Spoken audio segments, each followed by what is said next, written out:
Direction le Cameroun, on assiste au deuxième acte de la prolongation. Détrompez-vous, on ne parle pas de foot ici, mais de politique, car les députés viennent une nouvelle fois de prolonger leur mandat jusqu'en décembre 2026, après une première prolongation en mars 2025. Une manœuvre qui intervient alors que les Camerounais attendent toujours le remaniement ministériel annoncé par le président Paul Biya. À Yaoundé, la correspondance de Marcel Amoko.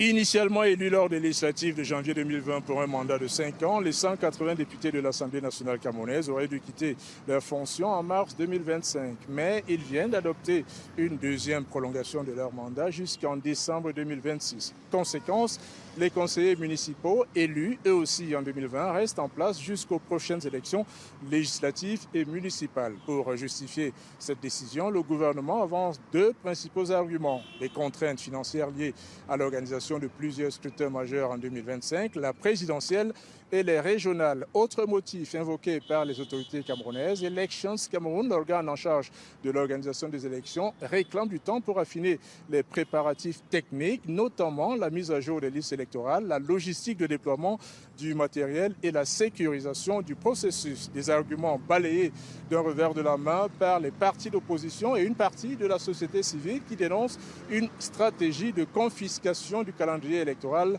par le pouvoir. Pour eux, ces reports successifs traduisent une volonté du RDPC, le parti au pouvoir, de prolonger son emprise sur les institutions. Cette deuxième prolongation intervient alors que l'Assemblée nationale et le Sénat camerounais viennent de renouveler leurs dirigeants. À l'Assemblée nationale, c'est le député Théodore Dato qui remplace Kavaye Djibril après 34 ans. Et au Sénat, c'est Aboubakari Abdoulaye qui succède à Marcel Ndiandifendi à poste depuis 2013. Des remplacements salués par des activistes comme Félix Abor-Balal, l'un des leaders de la contestation anglophone, alors que les Camerounais attendent toujours le remaniement ministériel annoncé à plusieurs reprises par le président Paul Biya.